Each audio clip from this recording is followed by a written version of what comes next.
ظہر کی نماز کی اذان دینے لگے، اللہ کے نبی کا انتقال ہو چکا ہے۔ جب اشہد ان محمد پر پہنچے تو روتے روتے روتے آواز بند ہو گئی اور جلدی سے اذان پوری کر کے نیچے آئے، کہا آج کے بعد قسم اٹھاتا ہوں اذان نہیں دوں گا، میرا نبی نہیں ہے تو اذان بھی نہیں ہے۔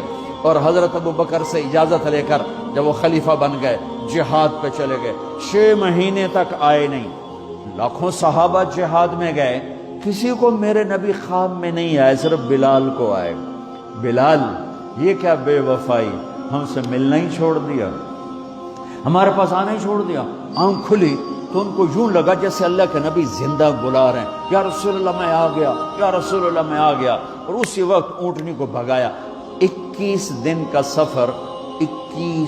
سفر 7 دن میں کیا، 7 دن صرف نماز اور پیشاب کے لیے اترتے تھے اور بھگاتے بھگاتے بھگاتے 8ویں دن جب مدینے میں پہنچے تو آتے شور مچایا، یا رسول اللہ میں آ گیا، یا رسول اللہ میں آ گیا۔ ان کے ذہن سے نکل گیا کہ آپ تو دنیا سے جا چکے ہیں۔ جب مسجد کے قریب پہنچے تو پھر تڑپ اٹھے اور چیخنے لگے کہ آپ تو ہیں ہی نہیں۔ پھر گئے سیدھے قبر پہ جا کے یوں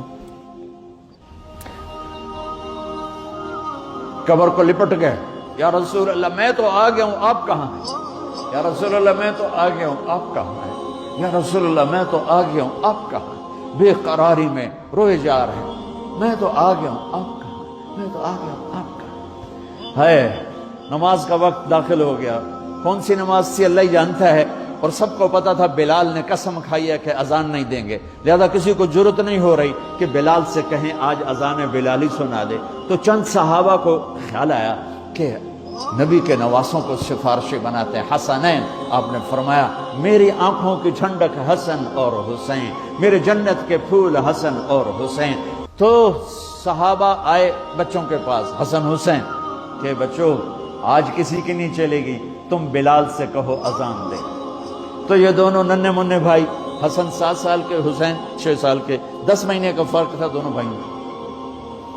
چچا ایک درخواست کہ میرے ماں باپ آپ پہ قربان، آپ درخواست کیوں کہہ رہے ہیں؟ آپ امر کریں، آپ حکم کریں۔ کہنے لگے جیسے آپ ہمارے نانا کے لیے اذان دیتے تھے آج ہمارے لیے دے دو۔ تو ایک دم وہ رونے لگے بلال، کہا ہے میرے بچوں، میں نے قسم اٹھائی تھی کہ میں اللہ کے نبی کے بعد کبھی اذان نہیں دوں گا، لیکن تم پہ تو ہزاروں قسمیں قربان ہیں، میں اپنی قسم توڑتا ہوں اور اذان دیتا ہوں۔ جب وہ چڑھنے لگے اس بی بی کے گھر، قریب ایک انصاری عورت کا گھر تھا جس کی چھت پہ چڑھ کے اذان دیا کرتے تھے، تو سانس رک گئے سب کے، آنکھیں پھٹ گئیں، اور وہ یوں منظر دیکھ رہے کہ آج بلال تو ہے، محمد مصطفیٰ نہیں ہے۔ آج اذان بلالی تو ہوگی لیکن محمد مصطفیٰ کی جھلک نہ ہوگی۔ جب انہوں نے کانوں میں انگلیاں، جب انہوں نے اللہ اکبر کہا تو مدینے میں گھر گھر ماتم بچھ گیا، عورتیں بھی چیختی ہوئی گھروں سے باہر نکل آئیں، سارے مدینے کی گلیوں میں چیخ و پکار مچ گئی، اور یوں سب کو لگا جیسے محمد مصطفیٰ زندہ ہیں اور ان کا زمانہ ہے، لیکن آپ تو جا چکے تھے۔ یہ بلال کو جو رتبہ میرے رب نے دیا، یہ غلامی مصطفیٰ کی وجہ سے دیا ہے۔